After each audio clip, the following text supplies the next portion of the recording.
Netanyahu ভেবেছিলেন প্রতিরোধ যোদ্ধাদের মনোবল ভেঙে দিয়েছেন তিনি, আর কখনোই ইসরায়েলে হামলার সাহস পাবে না তারা। অথচ গাজায় গণহত্যা শুরু হওয়া মাত্রই ইসরায়েলের রকেট বৃষ্টি শুরু হয়েছে। প্রথমে ইসরায়েলের প্রাণ তেল আবিবের বেন গুরিয়ন বিমানবন্দরে হামলা করল ইয়েমেনের হুথি বিদ্রোহীরা। এবার তেল আবিবে রকেট ছুড়ল হামাস। আরব বিশ্ব এই বর্বরতায় নীরব থাকায় ধৈর্যের বাঁধ ভেঙে গেল ফিলিস্তিনের স্বাধীনতাকামী যোদ্ধাদের। মোট 3টি রকেট তেল আবিবে ছুড়েছে হামাস। এর মধ্যে 2টি রকেটই ইসরায়েলের ভূখণ্ডে গিয়ে পড়েছে। এই রকেটগুলো ইসরায়েলে ছোড়া হয়েছে গাজা থেকে। রকেটের ধ্বংসাবশেষও খুঁজে পেয়েছে পুলিশ। পুরো তেল আবিবে বেজে উঠেছে সতর্ক ঘণ্টা। দ্বিতীয় দফায় যুদ্ধবিরতির জন্য শেষ পর্যন্ত চেষ্টা করে গেলেও ইসরায়েলের গড়িমসিতে তা আর হয়ে ওঠেনি। এরপর হঠাৎই গাজায় সেনা অভিযান শুরু করে গণহত্যা চালায় ইসরায়েল। অবশেষে আর ধৈর্য ধরা সম্ভব হলো না হামাসের পক্ষে। পরপর দূরপাল্লার 3টি রকেট তেল আবিবে ছুড়ে দিল সশস্ত্র গোষ্ঠীটি। ব্যাহত হয়েছে বেন গুরিয়ন বিমানবন্দরের কার্যক্রম।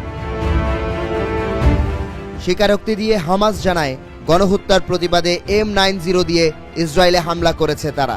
ইসরায়েলি প্রতিরক্ষা বাহিনী গাজায় স্থল অভিযান শুরুর কিছুক্ষণ পরই তেল আবিবে রকেট ছোড়ে হামাস।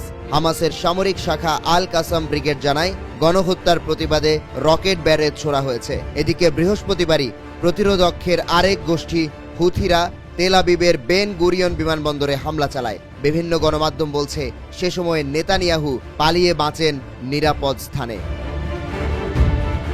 গাজায় 2 মাসের বিরতি দিয়ে সেনা অভিযান শুরুর পর গাজাকে 2 ভাগে বিভক্ত করার অন্যতম নেতজারিম করিডোরের নিয়ন্ত্রণ নিয়েছে ইসরায়েল। এর মধ্য দিয়ে গাজা শহর আর উত্তর গাজা থেকে বিচ্ছিন্ন হয়ে গেল গাজার দক্ষিণাঞ্চল। আবারও কঠিন হয়ে গেল সাধারণ মানুষের অবাধ চলাচল। এদিকে হামলার আগে আবারও দক্ষিণ গাজার একটি শহর খালি করার নির্দেশ দিয়েছে IDF। উত্তরে পুরো দমে সেনা অভিযান শুরু করেছে তেল আবিব।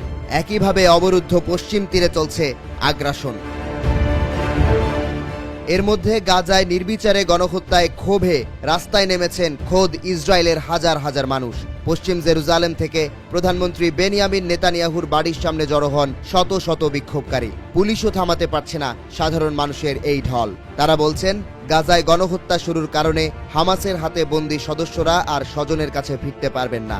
এই যাত্রায় যেন নেতানিয়াহুকে টেনে হিচড়ে গদি ছাড়া করবে দেশের মানুষ।